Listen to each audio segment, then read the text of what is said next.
মঙ্গলবার রাজধানী সহ দেশের বিভিন্ন স্থানে দিনভর আন্দোলনের পর অনুষ্ঠিত হচ্ছে আজকের এইচএসসি পরীক্ষা।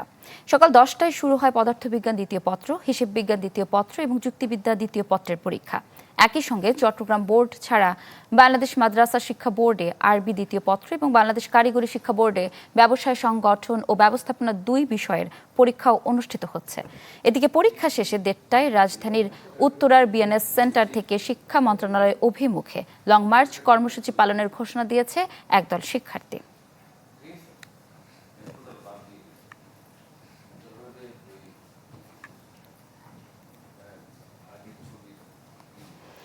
এইচএসসি পরীক্ষার খবরাখবর জানাতে রাজধানী এবং রাজশাহী থেকে যুক্ত হচ্ছেন সহকর্মীরা। শুরুতে চলে যাচ্ছি ফার্মগেট থেকে যুক্ত হচ্ছেন সজল শাইক। সজল, আমাদেরকে এই বিষয়ে বিস্তারিত জানাবেন। আজ পরীক্ষা শেষে লং মার্চের একটা ঘোষণা দিয়েছেন পরীক্ষার্থীরা, কি বিষয়াদি দেখছেন?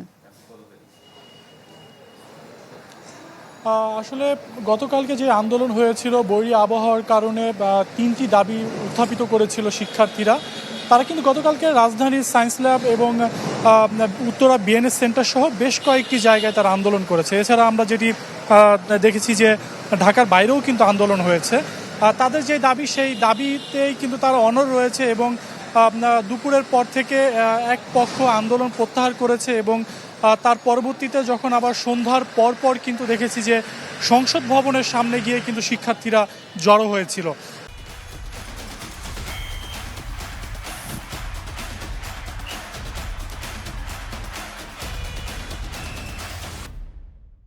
তখন তারা ঘোষণা দিয়েছিল যে আজকের যে পরীক্ষাটি এখন চলছে সেই পরীক্ষাটি যাতে না নেওয়া হয় এবং সেই ঘোষণা যাতে সরকারের পক্ষ থেকে আসে যে আজকে পরীক্ষা হবে না, অন্যথায় তারা কঠোর আন্দোলন দিবে এবং সচিবালয় অভিমুখে তারা লং মার্চ করবে।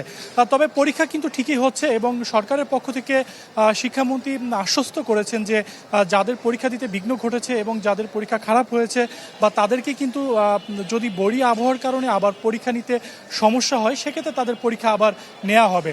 তবে যে কোনো মূল্যেই পরীক্ষা চলবে বলে সরকারের পক্ষ থেকে ঘোষণা দিয়েছিল এবং আজকে কিন্তু সেই দৃশ্যই আমরা দেখছি। সকাল থেকে কিন্তু শিক্ষার্থীরা তাদের অভিভাবকের সাথে নিজ নিজ কেন্দ্রে এসেছে এবং তারা কিন্তু পরীক্ষার হলে গিয়ে পরীক্ষা দিচ্ছে। তবে শিক্ষার্থীদের একটি অংশ কিন্তু বলছে যে আজকে আন্দোলন চলবে এবং লং মার্চ টু সচিবালয় সেটি কিন্তু তারা পালন করবে এবং সেই কর্মসূচিও কিন্তু দিয়েছে, তারা বেশ কয়েকটি জায়গা থেকে লং মার্চ শুরু করবে। তবে এখন দেখার বিষয় যে সেই লং মার্চ আসলে কতটুকু হয় এবং কিভাবে আন্দোলনটা আরো জোরালো হয়। ইস্পিতা, ধন্যবাদ আপনাকে। দর্শক, এবার চলে যাব রাজশাহীতে আছেন আবরার শাহের। আবরার, সেখানকার পরীক্ষার্থীদের কি অবস্থা দেখছেন?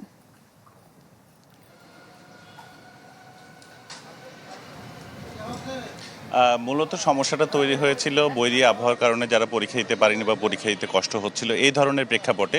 কিন্তু আবহাওয়া একেবারেই ভালো। গতকাল কিন্তু আন্দোলন হয়েছে, কোনো শিক্ষার্থী কিন্তু বলেনি যে তারা পরীক্ষা বয়কট করবে।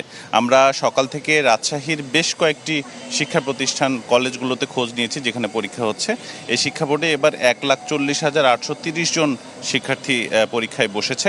তবে কলেজগুলোতে আজকের পরীক্ষার কথা যদি বলি, যেমন এই কলেজটিতে এখন আমরা রয়েছি শামুকদম কলেজ, এখানে 573 জন পরীক্ষার্থী রয়েছে।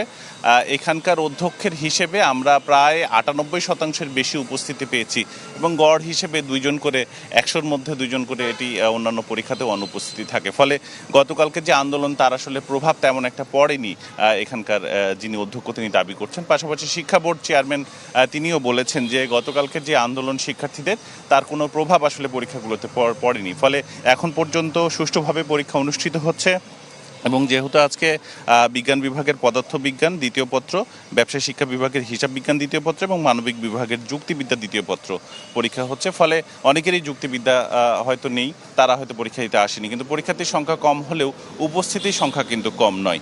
আর গতকালকের যে আন্দোলন ছিল সেটি আসলে অনেক দাবি দেওয়া নিয়ে শিক্ষার্থীরা রাস্তায় নেমেছিল এবং তারা বলছিল যে পরীক্ষা স্থগিত করার কথা। সরকার এখন পর্যন্ত এই পরীক্ষাগুলো চালিয়ে নিচ্ছে এবং উপস্থিতির সংখ্যাটাও ভালো আছে। ফলে গার্ডিয়ান বলছে যে এই যে সংশয় কিংবা এই যে দ্বিমত রয়েছে সেই দ্বিমতের জায়গাগুলো পরিষ্কার করা উচিত এবং মন্ত্রণালয়ের শক্ত অবস্থানে থাকা উচিত শিক্ষার্থীদের পরীক্ষাগুলো যাতে সুষ্ঠুভাবে হয়, এটি আসলে গার্জিয়ানরা চায়। কারণ সকল শিক্ষার্থী কিন্তু আন্দোলন করেনি, কিছু কিছু শিক্ষার্থী করেছে, বেশিরভাগ শিক্ষার্থী আসলে পরীক্ষা দিতে চায়, এটি অভিভাবকরা বলছেন। তো রাজশাহীর পরিস্থিতি ভালো, উপস্থিতিও ভালো পরীক্ষার হলগুলোতে। এ ছিল আমার কাছে ইপসিতা। ধন্যবাদ আপনাকে। দর্শক, এইচএসসি পরীক্ষার খবরাখবর জানছিলাম আমরা আমাদের সহকর্মীদের কাছ থেকে।